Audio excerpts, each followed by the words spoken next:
Hi friends, welcome back to our channel. మీరు కూడా ఈసారికి ఐటీఆర్ ఫైల్ చేశారా?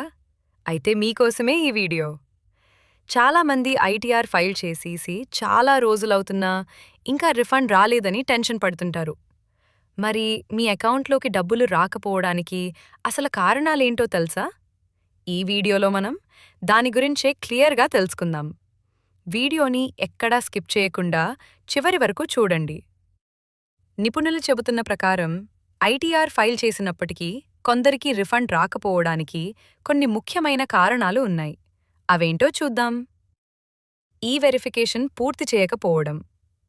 ఐటీఆర్ ఫైల్ చేసిన 30 రోజుల్లోపు ఈ వెరిఫికేషన్ కంప్లీట్ చేయకపోవడం వల్ల రిఫండ్ ఆగిపోవచ్చు. బ్యాంక్ అకౌంట్ వ్యాలిడేట్ కాకపోవడం. మీరు ట్యాక్స్ పోర్టల్లో మీ బ్యాంక్ అకౌంట్ను సరిగ్గా వ్యాలిడేట్ చేసుకోకపోవడం ఒక ప్రధాన కారణం. బ్యాంక్ మరియు పాన్ వివరాల వ్యత్యాసం. మీ బ్యాంక్ అకౌంట్లో ఉన్న పేరుకు, మీ పాన్ కార్డ్ మీద ఉన్న పేరుకు ఏమైనా తేడాలు ఉంటే రిఫండ్ ఫెయిల్ అవుతుంది. పాన్ ఆధార్ లింక్ కాకపోవటం. మీ పాన్ కార్డ్ నంబర్ ఆధార్తో లింక్ చేయబడిందా లేదా అనేది చెక్ చేసుకోవాలి, లేకపోతే సమస్య రావచ్చు. ఇతర బ్యాంక్ సమస్యలు. మీరు ఇచ్చిన బ్యాంక్ అకౌంట్ క్లోజ్ అయిపోయి ఉండవచ్చు, లేదా ఐఎఫ్ఎస్సి కోడ్ ఎంట్రీలో తప్పులు దొర్లి ఉండవచ్చు.